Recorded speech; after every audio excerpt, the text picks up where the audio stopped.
So mga tol, simulan na natin tong podcast natin. So sa mga nanonood dyan, we're here at Baguio. Actually, I don't think Baguio to. Parang ano ata to, Benguet, Mount Ifugao. hindi hindi Mount Kamisong ang name ng place na to is Mount Kamisong Glass Walk. So I don't know if Baguio pa rin to. Pero hindi na mahalaga yun kasi we're at a very peaceful place right now. So, nag-hiking na rin kami. Nag-content na rin ako sa baba. Ako dun sa may part na walang masyadong tao. And, yun, introduce lang namin yung mga sarili namin in case di nyo pa kami kilala. So, my name is Shirel Amol. I'm the CEO of Amol Productions. So, it's a service-based company and nagpo-produce kami ng mga videos for clients abroad sa iba-ibang bansa. And meron na rin akong team of 7 members and I'm working on growing it. So, yun lang yung kailangan nyo malaman about sa akin.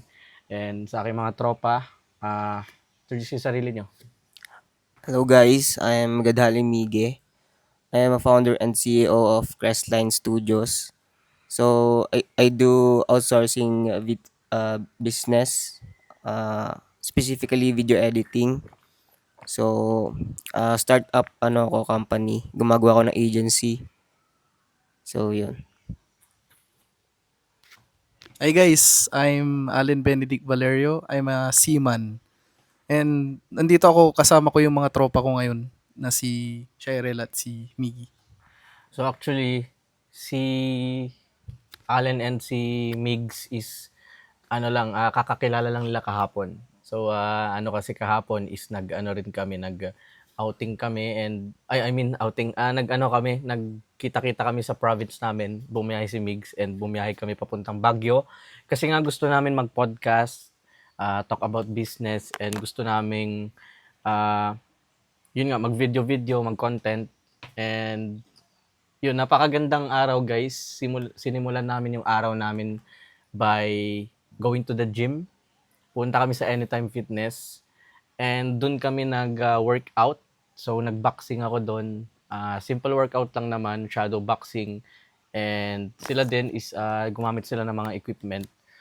And grabe, like yung sinasabi ko kanina sa'yo, napakaganda nung after mo mag-workout, tapos cold water talaga, yung ice cold water guys, yung tubig talaga na may liguan kasi doon. After ko nag-boxing is of course sobrang pagod ako, pawis na pawis. And pumasok ako doon sa CR and pagkabukas ko nung faucet is grabe, sobrang ice cold talaga ng tubig. Mare-relax kasi. Napaka okay sa feeling yung ice cold talaga na Oo, kasi mare-relax yung muscle mo dun, di ba? Parang ayaw ko na umalis kanina eh. Oo. Ayaw ko na umalis kanina talaga nung naliligo ako. Sobrang talaga ng tubig. Tapos yun. After nun is saan ba tayo pumunta? Kumain tayo lunch. Mr. Paris. Punta kami Mr. Pares on the way papunta dito sa Mount Kamisong. May nadaanan kaming kainan na Mr. Pares. Kumain kami doon ng, of course, Pares. Pares, tapos Kari-kari. kare-kare. Yun nga, maganda rin kasi karne yun. Payat ko. Pag nagtitraining ka, maganda yung kumain ka ng maraming karne if gusto mo mag-gain weight. So, yun. After nun, punta kami dito sa Mount Kamisong. And, ano na feel nyo, guys? Pagkwento lang kayo, anong na-feel nyo nung on the way tayo, yung mga daan na nadaanan natin? Ako talagang nakakalula yung mga daan kasi pero na-try ko naman na dito sa may hanggang ang Buklaw. Pero pag dumiretso pala dito na pala mapupunta. Baguio pa rin ba to, sabihin mo? Hindi ko alam. Hindi ko alam kung Baguio na to eh. Search natin mamaya. Parang sa Ifugao na. Pero kung makikita nyo guys, kung makikita nyo yung view namin dito, tatanawin ko lang saglit dito kung makikita nyo. Grabe, napaka-fresh air talaga. No? Guys, napakaganda dito. Kanina bumaba kami dun sa baba. Kasi sobrang haba nito, pababa siya. Talagang literal na bundok. May mga stairs naman, Pero nung naabot na namin yung point, wala nang stairs, mababa na siya. Na ano namin, na feel namin yung peace talaga kasi walang tao. Walang, walang tawag dito. Ang naririnig mo lang ibon, tapos yung hangin, tapos yung mga mga leaves. Yun lang. Napakagandang Kalmado lang, bro. napakagandang experience na ito para sa atin. O ngayon sana ma-extend natin tong like sa next time na punta natin dito is 1 week na siya na Gusto ko kahit everyday ako pumunta dito sa place na to. Medyo pagpasok mo talaga sa una, makikita mo na talaga na okay. Mm. Okay Doon pa yung lang, place yung mo. ganda na yung ano nila eh. Isipin nyo guys, nagla-laptop kayo, tapos nasa nature kayo. Yung view nyo ganito, nature, may coffee kayo for example. Tapos, yun. Marami pa dito actually na meron pang restaurant doon sa taas, 2. Tapos, maraming tambayan talaga and very thankful kami kasi marami kaming nakitang possible podcast sites namin. Unang nakita namin is doon sa bandang Babaan na. baba na, Oo. na meron siyang upuan, meron siyang mga camping Pwede na. chairs. Akala namin, parang tuwang-tuwa kami na nakita, uy, dito tayo mag-podcast. Ngayon may nakita ulit kaming isa, kaso may mga dumadaan na tao. Ngayon may nakita kaming ito parang cottage. And as in, parang walang dadaan na dito. So, swerte kami. So, I think, may gusto akong topic guys na pag-usapan natin. So, I think very important to sa ating lahat. Sa lahat talaga ng tao of all ages, pinaka-importante to talaga na factor na kailangan nating ma-improve. And kailangan nating bigyan ng importance. So, ayan, may mga taong, not sure. Okay lang, kung naka-mic tatas naman. Dito. Bali, naka-mic naman tayo. So, ito yung pinaka gusto ko laging pag-usapan. Kasi ito daw yung pinaka first step na kailangan mong i-take para mapunta ka sa greatness. Para maging great ka na tao, ito yung pinaka first step talaga. Which is health and fitness. Oo, syempre. Ito Number guys, 1 yun. pinaka binibigyan ko ng importance talaga ngayon. Mas importante tong health and fitness. Mas importante ang health and fitness kaysa sa pag-build ng business. Uy, rhyme yun ah. Kasi dun mo kasi dun mo may improve yung pag-show up mo sa araw-araw, 'di ba? Kasi may program 'yun eh. Show up mo sa araw-araw, syempre consistency. Tapos dun mabubuo yung disiplina mo sa sarili mo. Kasi paano ka magbi-business kung wala ka disiplina sa sarili, 'di ba?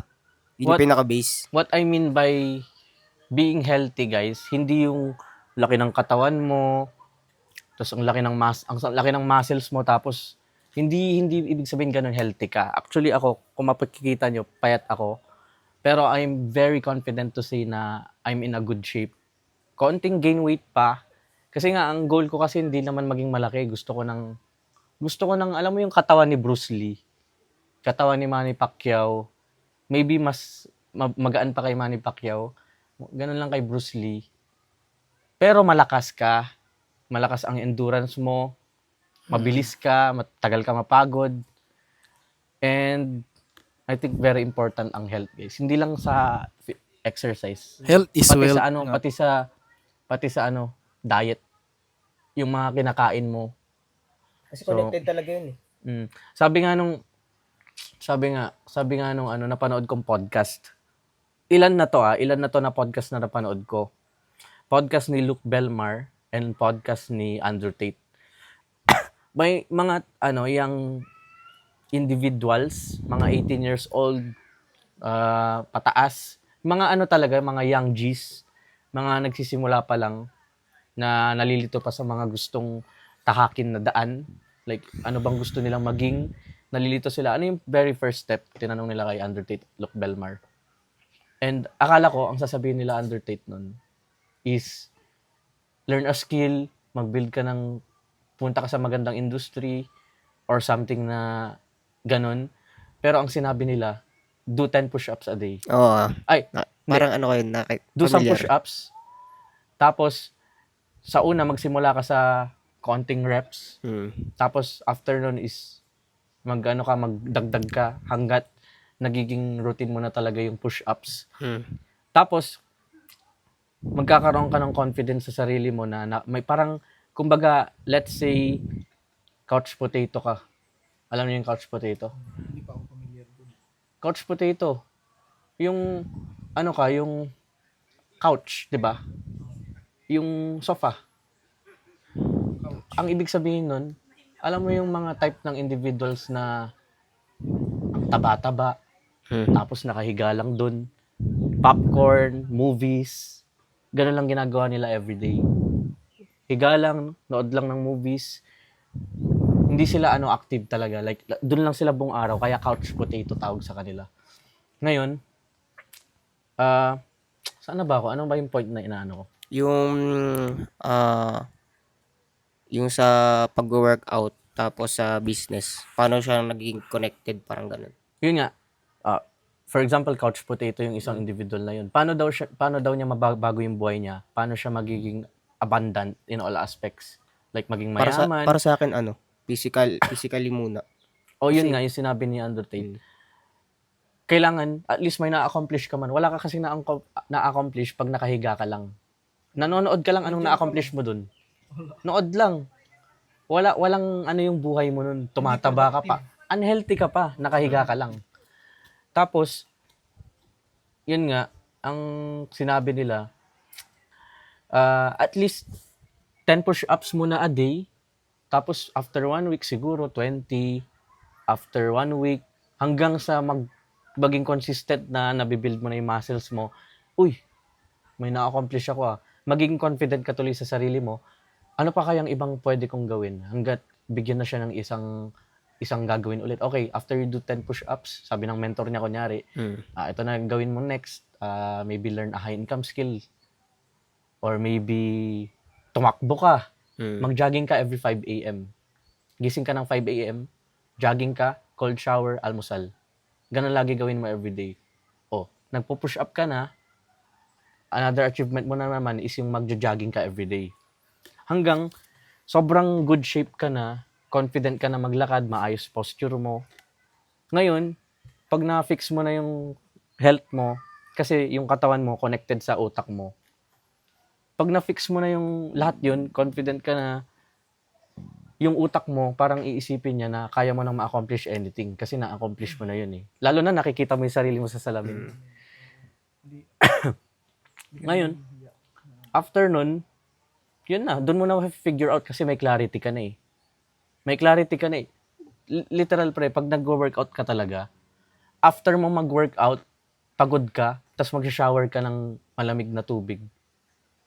Isipin niyo yung feeling nun. Ang sarap kaya. Ang sarap sa feeling nun Muscle recovery din yun. Muscle recovery din. Ang sarap parang refresh yung utak mo kanina. Pagkalabas ko doon sa shower talagang klarong-klaro yung utak ko talaga. Parang gusto kong, okay, anong gagawin natin ngayong araw? 'Di ba? Paglabas natin sa gym, parang confident, parang tayo, yung motivated tayo na pagpatuloy tong araw natin. Oo. Kasi workout ka. Napaka-okay. Yun daw yung first step. If gusto mong baguhin buhay mo, health muna. Pinaka number 1. Health and fitness. Number 1 yan. I-get rid mo yung popcorn. Huwag ka na mag-popcorn. Kasi puro taba lang yan. Wala ka namang sustansya makukuha dyan eh. Palitan mo siya yung sinasabi ko sa content ko kanina, yung bad bisyo mo, huwag mong aalisin yan. I-replace mo. I-replace mo with good bisyo. So, no offense sa mga okay lang naman mag-alak, bro. Actually, to be honest, hindi naman okay ang alak talaga, hindi okay ang yosi, hindi okay ang vape, to be honest lang Okay lang naman, gawin nyo pa rin, pero at least, siguro, konti lang or, hindi ko alam pero ako kasi, parang gusto ko talaga maging naturally na talaga. May dadaan ba? Wala. Naturally talaga yung lahat ng ini-intake ko sa katawan ko natural. Yun. Pero yun nga, very first step daw talaga yun. palitan natin ng good bisyo. If, eto, topic na naman tayong isa. Ano sa tingin nyo yung, ako muna magsisimula siguro. Ano yung bad bisyo na meron ako ngayon? Na-eliminate ko na yung iba. Marami na ako na-eliminate. Like, hindi na ako kumakain talaga ng junk foods na lagi. Pero kanina, tumikim ako nung sour cream na potato chips mo. Yun lang yun ulit. Pero, ang mga na-eliminate ko sa diet ko na hindi healthy, and na-eliminate ko, like, sasabihin ko na lang sa inyo, ito, may matututunan tayo dito sa podcast na to. Like, yung instant coffee, sinasabi ko. Instant coffee. Kasi di ba? Tinigil ko na din yun. Di ba? Ikaw din, tinigil Pero mo. recently ko lang tinigil yung instant coffee. Kasi simula nung nagbabike pa ako, talagang instant Check coffee ko lang talaga yung yung Tapos meron kasi akong nagkaroon ako ng gout. Legit. May Nawala gout. na. Yung biglang sumasakit yung pa ako pag Nawala na ngayon. pag nakakakain na ako ng parang bawal, halimbawa, mga laman loob, atay, ganun. Yun. Biglang sumasakit yung pa ako. Munggo, ganun, no? Oo. Basta Ang high in protein. bata ko pa, meron na akong gout. Usually sa mga matatanda lang yun, di ba? Ayan. Kaya less sugar na ako palagi. Kaya hindi na ako nag-instant coffee. Lahat ng mga instant na halimbawa instant noodles, ganyan. Napakadalang. Tsaka yung sa kape, more on brewed na sa akin. Yun nga. Ikaw, bro. Ako din, hindi na rin ako nag-instant coffee. Yung alam niyo yung Jims? 3-in-1 na, yun, No sugar yun. no sugar, siya, Parang stevia. promotion. Baka sponsoran ka. Hindi, bro. Nasabi ko yung yung brand. Okay lang, Okay okay ba? lang yan. Okay lang ba? Ayun. Ayun. Sponsoran pa tayo din. Hindi, yung Jims, sabi ko.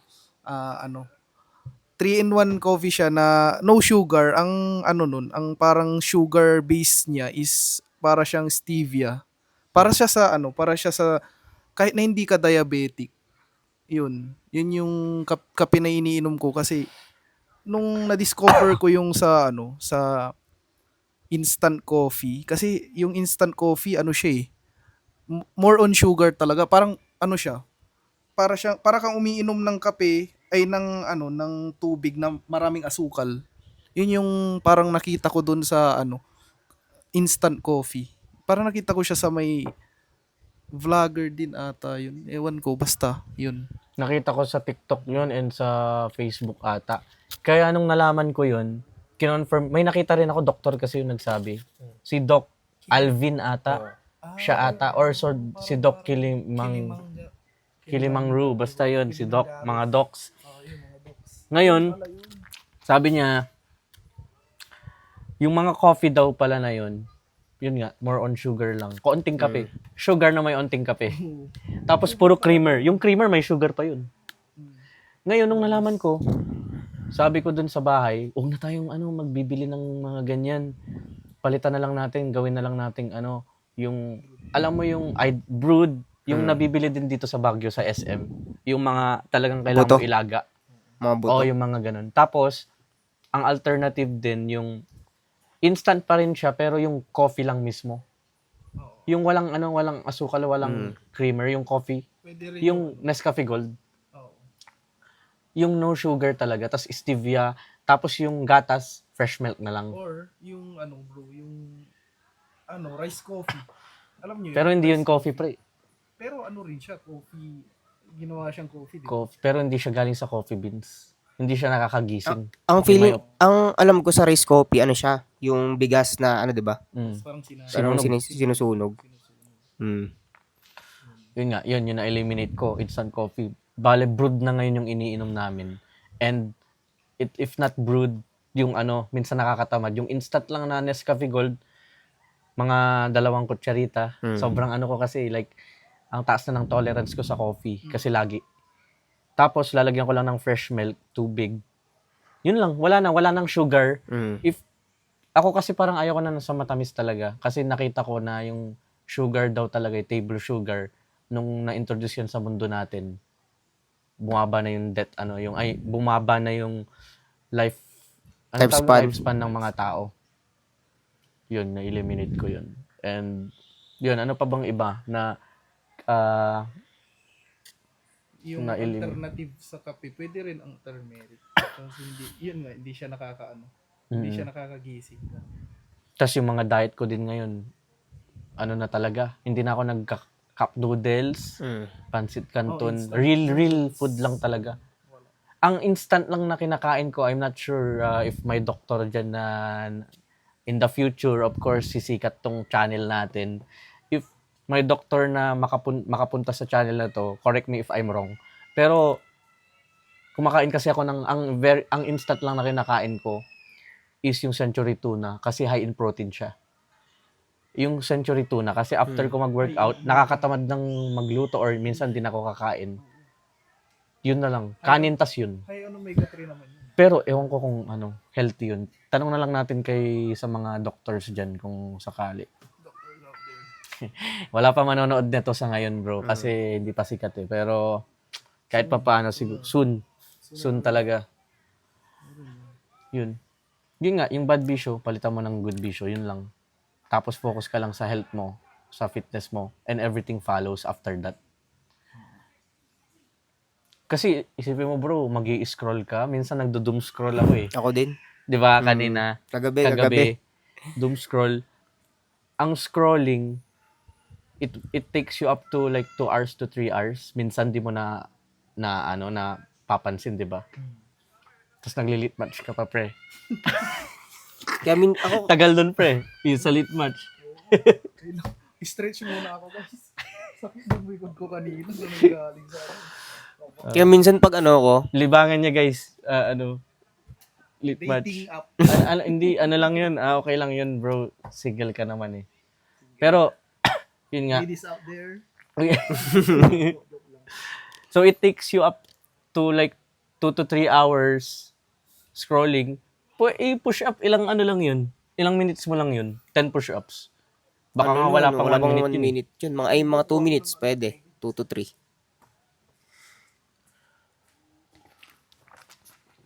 Lang Okay? So, napakaganda guys. So, pwede kaming umalis-alis dito, kuhang tubig, punta dito. So, yun. 4:55 PM na guys. Pero, gusto ko pang makipagkwentuhan. Pwede pa yan. Maliwanag pa. So, upo ka bro. So, yun nga, yung sinabi nila, yun yung gusto ko talagang, pinaka-biggest topic ko talagang gustong pag-usapan lagi, health and fitness. Suggestion ko sa'yo, bro, yun everyday. Everyday talaga. 10 push-ups lang. If hindi mo kaya, 5 lang. Lilit na yung chan ko nun, guys. Planking, planking ka lang. yung mga ganun. Hindi mo na yung push-up na talagang, kahit naka-tuhod mo lang na ganun. Tuhod mo na. Promise pre, advice kasi sa amin yun eh. Bro, kilala mo di ba si Ato, pinapanood ko? Una, hindi niya talaga kaya mag-push up. Kinikwento niya sa vlog yun, pinapanood ko. Hindi niya kaya, kahit makalima, hindi niya kaya. Ginagawa niya daw, yung tuhod na ganun. Tsaka siya nag-push up. Paunti-unti, padami ng padami hanggang sa nakakaya niya na yung proper push up. Ganun. Kaya yun. Basta, kahit konti lang, basta tuloy-tuloy. Yun yung Consistency lang. Kasi, magiging feel great ka talaga sa sarili mo pag may naka-accomplish ka na something na para sa katawan mo. Kasi para sa katawan mo yun, pre. Yeah. Lakas pa naman ng katawan mo. Dati lalo na nung high school, naalala ko, grabe. Okay. Yung katawan mo, pre, yung mabilis kang tumakbo. Tapos, pag sa training ng basketball, kayang-kaya mo yung mga drills. Tas hindi stamina ko nun eh. malakas pa. Kaya nga, kailangan ma-maintain mo yan, bro. Lalo na pag pag sumamba ka ng barko, wala naman mga doon. Physical activity doon. Masarap sa feeling talaga Kaya kailangan kahit wala kang equipment, kahit push up lang, kahit nandun ka sa barko, at least meron kang nagagawa. Push up. Plank. Tapos ito, nung nag-enroll ako hindi mo naman kailangan mag-enroll sa gym. Hindi na. Ako kasi, kaya ako nag-enroll, Boxing. kasi kino-cover up ko yung katamaran, to be honest Pag Mm. nasa bahay ka, Parang nakakatamad. hindi naman nakakatamad. May part na nakakatamad, kaya ko naman na mag-push up or yung sit-ups, mga ganun, simple. Pero kasi, maarte ako pagdating sa ganun. Gusto ko ng kompleto yung equipment. Mm. Parang ganun, Parang na ano ka. parang baka may mabuild akong muscle dito sa part na to, tas yung isa hindi. Parang ganun, may subconscious akong naisip na ganun. Kaya nag-avail ako, boxing talaga yung pinaka gusto kong aralin. Ngayon mag-switch na sa Muay Thai and sa self-defense naman after nun. Alam mo yung pag may kutsilyo, ganun mo. Yun yung astig. Pero ang Sunod nun. Bang, bang, bang. Baril.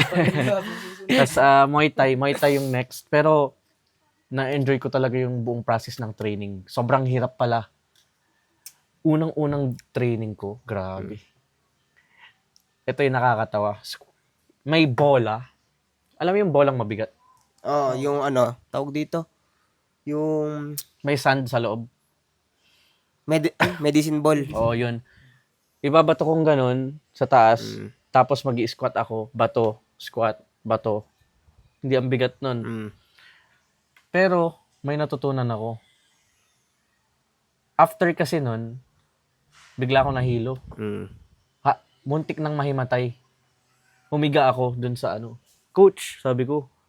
Coach, dumidilim yung paningin ko. Sabi ko. Mm. Kasi mali yung mali yung breathing mo. Hindi ka humihinga kasi. Sabi, Habang naggaganon pala ako, wala akong breathing. dapat humihinga ka. May breathing pala lahat. Meron Pag yan. sa basketball, pag sa boxing, merong breathing. Kaya nga pag susuntok ka yung, Mm. Mm. parang kada reps is may binubuga ka. Ah. Ngayon, kailangan, habang nagbabato daw ako, ganun dapat, para may oxygen yung buong katawan. Kaso, nakakaya kasi tinitignan ako ng mga tao nun na parang nakaganon ako doon sa side. Nahilo ka. Nahilo ako talaga. May breathing pala. Pag sa magko-crossover ka pala, need mo din ng breathing. Ganun. Ganun ba? Boxing? Hindi, di ba ihahawi mo yung kamay mo. Boxing yun, pre.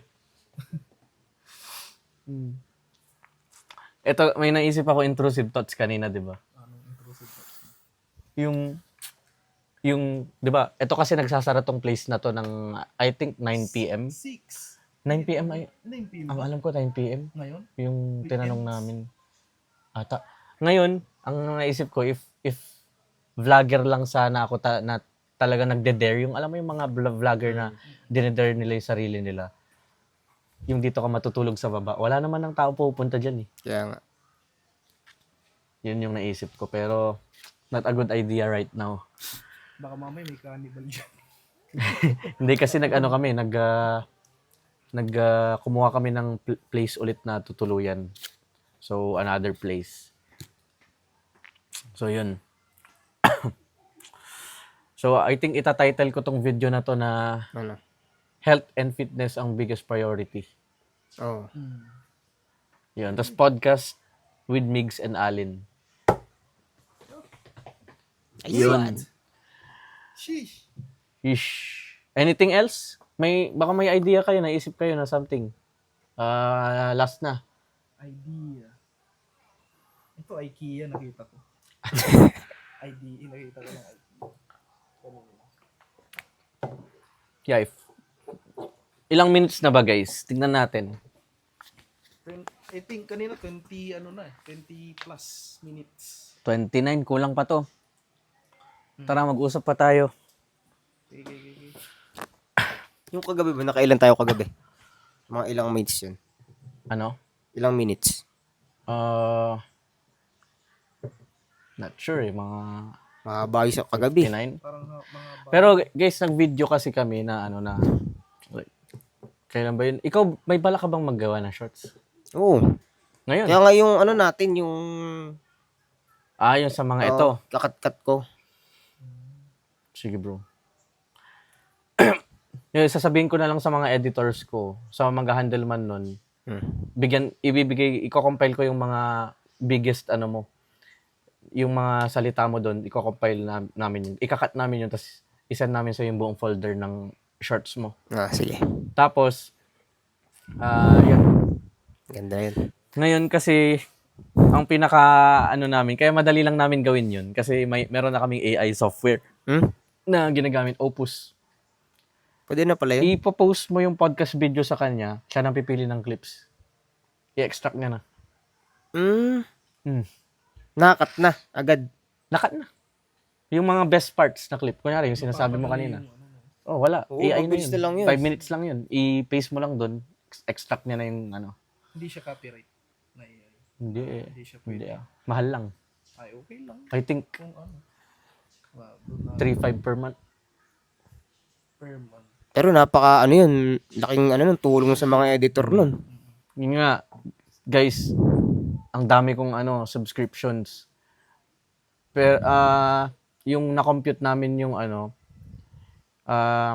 yung kasama ko kasi, yung asawa ko kasi tinutulungan niya ako sa pag-budget ng yung mga kinikita sa company, kung saan pasahod sa editors, yung budget namin sa mga grocery, mga ganun, lahat, binudget niya lahat. Nakalagay lahat doon, yung ipon namin per month, kung saan ba, para saan ba yun. Ngayon, yung subscription namin, umabot na ng mga 14,000 lahat-lahat. Laki. Kasama lahat ng AI na ginagamit namin. 3.5 yung isa, meron pang iba, yung 11 labs pa, Google Drive folder, 2 terabyte each. Tapos, dami bro. Talaga umabot sa ganun. Pero Pero naman? kailangan mo din gawin yun. Oo, siyempre Kasi, pagkahabang lumalaki. Kailangan mong gawin yun. Yun nga.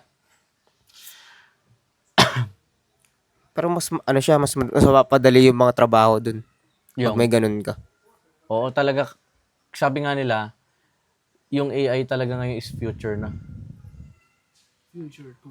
Future na yung AI. Kasi, kung may AI na, alangan naman hindi ka makisabay sa shift ng mundo. Mag-i-stay ka doon, mahuhuli ka talaga. Maiiwan ka, tama. Maiiwan ka. Grabe na yun. Ang dami pa kang nagsasabi na, forget may AI na, marami rin mapapalit na trabaho. Yung AI, guys, tool lang siya na pwede nyong gamitin para mas mapadali yung trabaho. Kaya, marami kasi nagsasabi na, yung AI daw, maraming papalitan na trabaho. Para sa akin, yung AI parang tools siya na mas mapapadali yung mga tasks na ginagawa mo. Pwede mo siyang i-automate pag may AI So, yun. Kailangan marunong ka lang. Kailangan sumabay ka kasi kung hindi ka talaga sasabay, talagang mawawalan ka ng opportunity.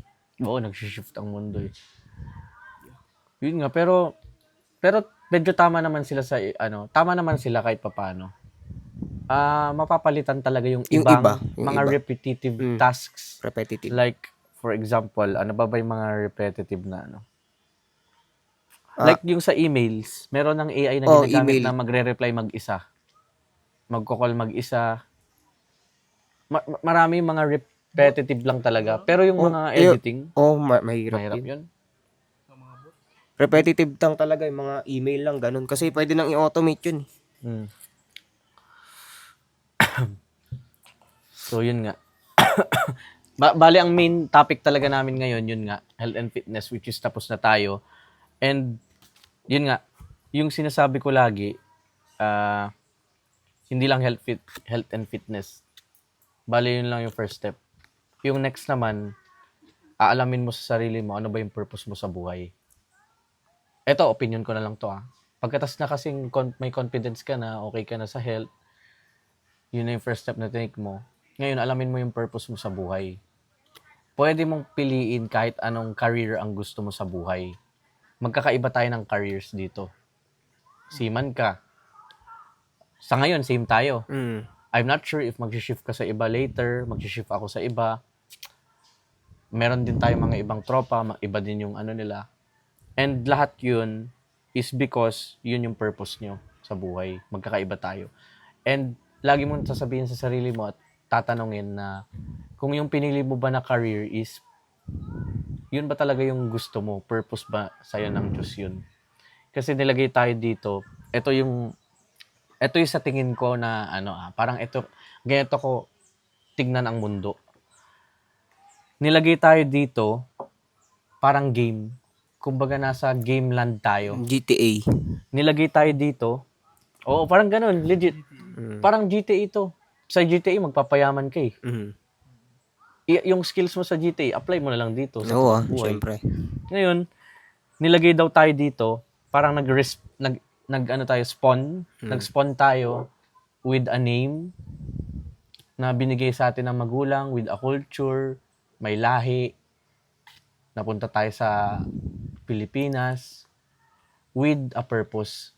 Parang dinala tayo dito ng Diyos na may naka-imprint na sa atin na mission mo. Ito ang mission mo, Allen. Ito ang mission mo, Shai. Ito ang mission mo, Migs. May kanya-kanya tayong mission na nakalagay sa list natin. Which is yung list natin, di naman kailangan maging detailed. Kailangan lang natin malaman yung purpose natin. And once na nalaman natin yung purpose natin, okay na lahat. Bro, alam mo na yung Smooth. magpaplano ka na lang. Hindi ka magiging sad sa napili mong job kasi nga, purpose mo yun. Akala ko, yung una, purpose kong maging surgeon. Yun talaga. Gusto ko maging heart surgeon. Yung heart or brain surgeon, yung mga yan. Yung mga, kasi naastigan ako.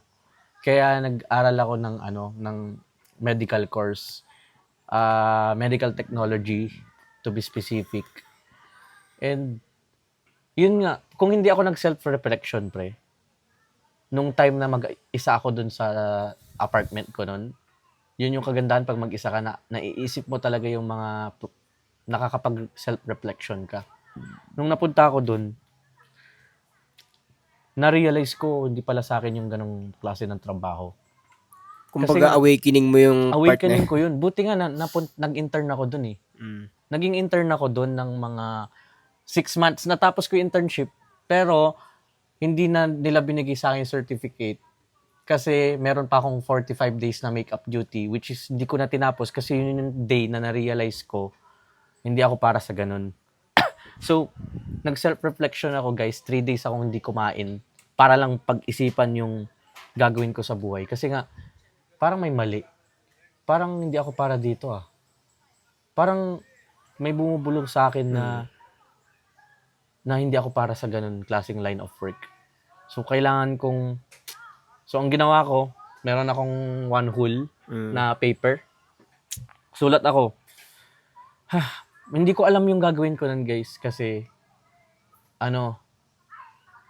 wala pa akong idea sa outsourcing business. Sa online, kung paano ba kumita online, wala akong idea. Paano ba to? Hindi ko alam na yun yung ko. Ngayon, ako kay Plan A. Plan A, magda-drop out ako sa college. Tapos, mag-abroad na lang ako. Agad, without a course. Hindi. Without the degree. Plan A with a degree. Tatapusin ko yun, titiisin ko. Tapos mag-abroad ako. Hindi. Medyo na ko. Ito, Plan A, guys. Tatapusin ko yung course ko. Tapos, magbe-medicine ako, magdo-doktor ako. And yun na, yung job ko buong magiging surgeon ako, which is very cool. Saludo sa lahat ng doctors dyan. Marami kayo nililigtas na buhay. And then, yung plan B ko naman is tatapusin ko yung medtech, tapos mag-abroad ako sa US. Kasi alam ko, ang sahod doon, mga 200 to 300,000 per month. So, pero kasi yung tax doon malaki sa US. So, baka Mahirap din malinis makapunta dun pag mahirap. US. Tapos ang tax mo doon, umaabot ata, baka bawasan ka ng malaki doon. May house mo pa, yung house mo pang titiran mo. Kinompute ko yun, nag-research ako, okay. Ito yung take home ko Tapos ilang years ako mag-iipon.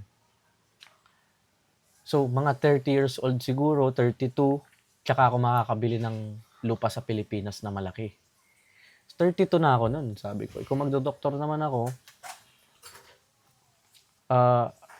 yung mayaman lang naman ang doktor pagdating nila ng mga mid ano na nila midlife na nila Oo. midlife na nila, doon sila yung mayaman pero yun nga kasi guys, ako gusto ko pera.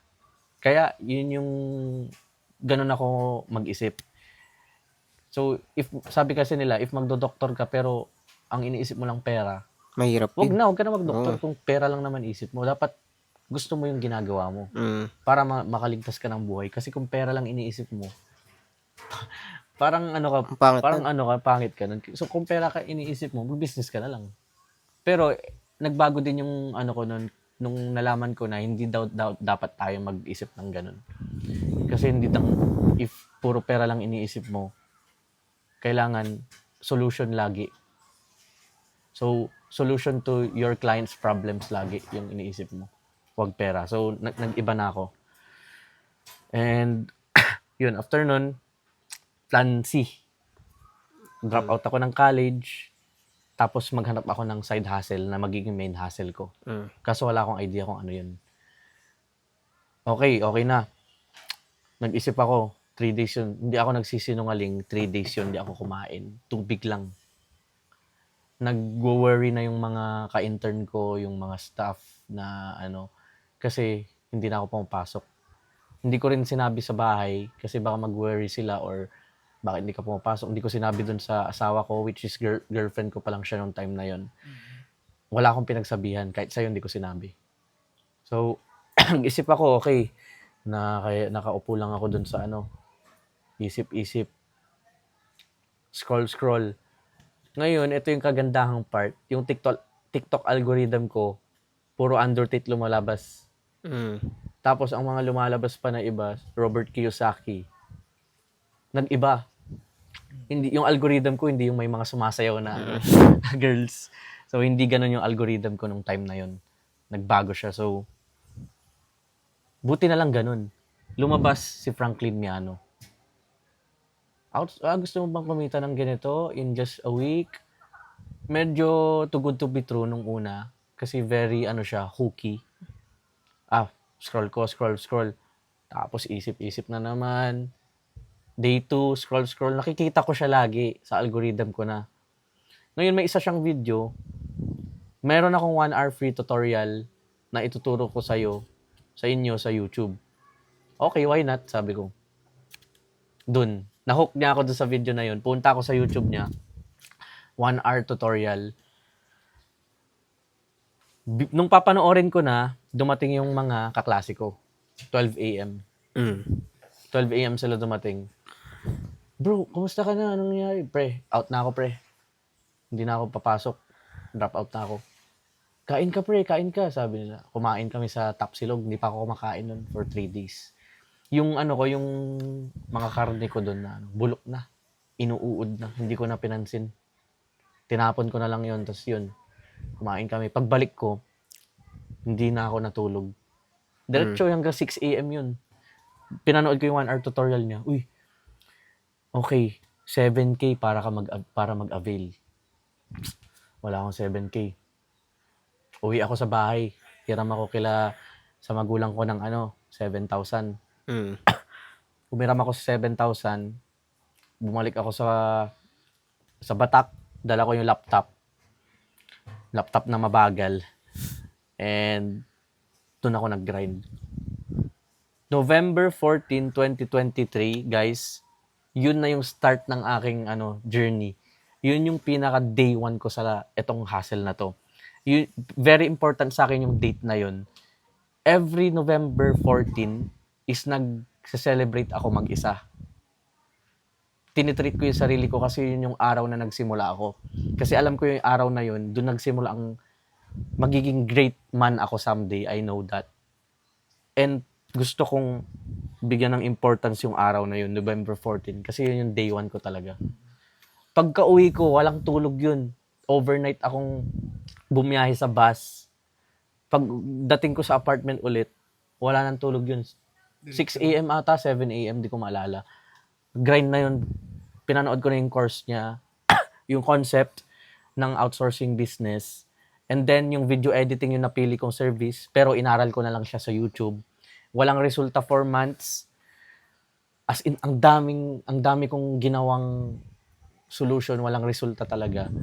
Nagkaroon lang ako ng mga clients pero yung mga rate pa nila is $5 per video. Nascam pa ako ng isang client na yun. $5 hindi nagbayad. Filipino. Aray ka. Ano ako, 250. hanggang sa after mga 6 months, nakakuha ko talaga ng big client, premium client. 6,000 to 8,000 per month ata yun. If i-compute mo. Isipin mo from zero, 68,000 agad. Alam niya yun kasi sinabi ko sa kanya, nandun ako sa bahay niya, oh, Shai, you're in the team now. Parang, you're part of the team now. Sabi, oh, pre, pasok ako, bro, sa 68,000. And after nun, yun, tinreat ko yung parents ko, yung family ko. Kumain kami sa labas. And then after nun, tinreat ko din yung mga tropa ko. Nag-inuman kami dun. And, yun nga. Yun lang guys, ang lesson dito,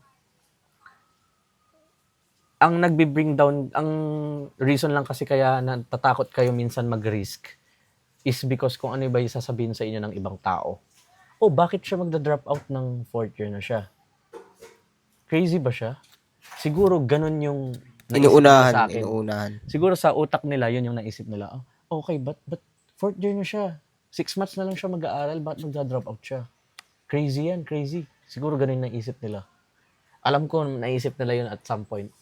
Pero it's alright kasi napakita ko naman sa kanila na yung choice ko na yun is nakikita naman nila yung life ko, nagpo-post ako ng mga nangyayari sa buhay ko. Nakabili ako ng sasakyan, nakabili ng laptop na mabilis, nakakapag-travel, and yun ngayon, magkapagawang bahay. Congrats, bro. Yun guys, hindi naman sa pagmamayabang, pero sinasabi ko, huwag niyong iisipin yung ibang tao. Kahit ikaw, bro, pag may iti-take ka na something, walang hiya na yan. Huwag ka mahihiya. Pag may gusto kang gawin, gawin mo. One life lang tayo, bro. Pag namatay ka bukas, tas hindi mo nagawa yung gusto mo, wala na. At least nagawa mo Hindi yung na gusto mo. magre-respond sa GTA. Wala, hindi ka magre-respond dito sa totoong mundo. Totoo. Life is One life lang to. So, give your best na. Best shot, your ba? best shot, guys. Best shot na. That's all. That's all, guys, Thank you, guys. for today. Thank you for listening. So, magkakaroon pa kami ng more podcasts. And, yun nga, more podcasts about business, life, yung mga pinagdaanan namin, yung mga pagdadaanan namin, experiences. And, yeah, I know, hindi pa kami successful, pero gusto lang namin i-document yung buong journey namin. And, yun nga, excited na ako kasi itong YouTube channel ko na to is marami akong mamimit na mga tao na ahead sa akin. Gusto kong ma-meet si Frank Mendoza. Siya yung pinakaunang gusto kong ma-meet. Si Bugoy. Tapos sila, yung sa Anti-Supot Podcast, yung mga nandun. Gusto kong ma-meet sila. Kasi in order to be successful, kailangan Negotiate. hindi, Makipag-communicate. makipag-communicate ka, makipag-friends ka sa mga, Sorry, mali yung term ko. Ito kasi, bro. makipag-friends ka sa mga someone greater than you, parang ganun. Para hilain ka nila pataas. Parang ganun. So, yun yung gusto ko. Magke-create na rin to for sure. I'm sure magke-create na rin to someday ng mga document yung journey nyo. So, I think that's all. Thank you.